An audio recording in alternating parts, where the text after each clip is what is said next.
I wandered around the dark house like a disembodied shadow. Leonora, her husband, her 2 children, and the dog were all sound asleep.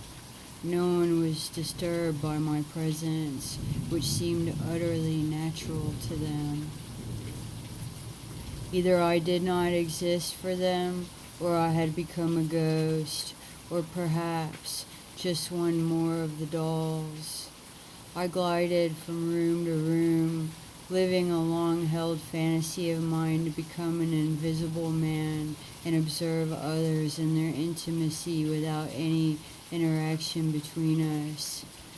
In the master bedroom, lit by a lunar light, I saw a large oil painting, a portrait of Leonora by Max Ernst.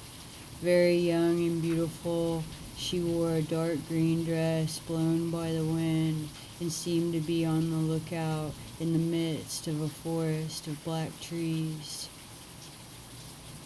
Young Gabby was sleeping next to a pyramidal pile of poetry collections, arms wrapped around a wooden princess who wore a crown shaped like a half-moon.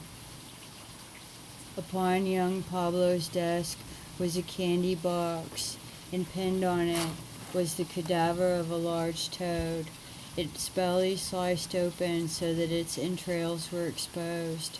Several scalpels and other surgical instruments were lying on his bookshelves, along with some instruction books on the techniques of taxidermy.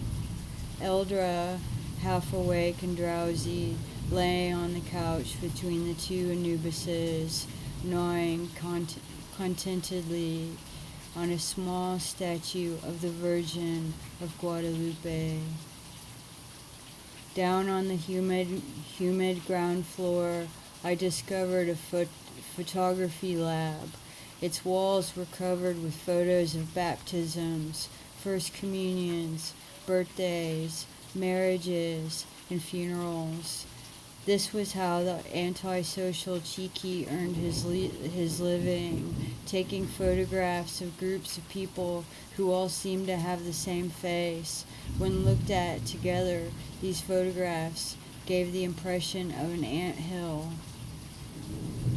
As the darkness gave way to daylight, I ceased to be a shadow. All at ease in my dense body, I returned home.